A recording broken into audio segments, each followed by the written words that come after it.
संपूर्ण देश एका श्रावण महिन्यात शाकाहारी होतो. पण यामागील रहस्य काय आहे? तर जेव्हा समुद्र मंथन झालं तेव्हा देव आणि दानव अमृताच्या शोधात मंथन करत होते. तेव्हा हलाहल बाहेर आले.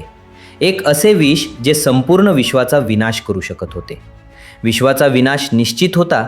मग सर्वांनी महादेवाला साकडे घातले आणि त्यांनी असे काही केले ज्याचा कोणी विचारही केला नव्हता. त्यांनी ते विष स्वतः प्राशन केले आणि ते आपल्या कंठातच रोखले, जेणेकरून विष पुढे पसरू नये. महादेवाचा गळा निळा पडला आणि म्हणूनच त्यांना नीलकंठ म्हणून ओळखले जाऊ लागले.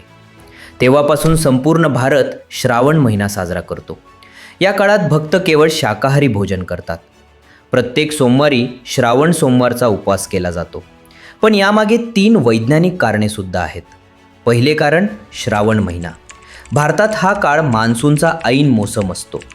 या काळात हवेतील जास्त आर्द्रतेमुळे बॅक्टेरिया आणि व्हायरस वाढतात, ज्यामुळे माणसांमध्ये आजार आणि जनावरांमध्ये फ्लू पसरण्याची शक्यता वाढते. दुसरे कारण, पाचक अग्नी. आपल्या प्राचीन आयुर्वेदिक ऋतुचर्येनुसार पावसाळ्यात शरीराची पाचक अग्नी मंद होते, म्हणजेच आपली पचनसंस्था कमकुवत होते, ज्यामुळे अपचनाचा धोका वाढतो. म्हणूनच या काळात हलके अन्न खाण्याचा आणि उपवास करण्याचा सल्ला दिला जातो.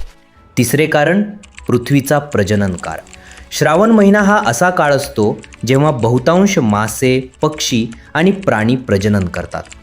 या काळात त्यांची शिकार केल्यास त्यांच्या लोकसंख्येला धोका निर्माण होऊ शकतो, ज्यामुळे आपला पर्यावरणीय समतोल पूर्णपणे बिघडेल. त्यामुळे हेच आहे श्रावण महिन्यामागील कारण. तुम्हाला याबद्दल काय वाटतं? कमेंट करून नक्की सांगा आणि अशाच माहितीसाठी फॉलो करा.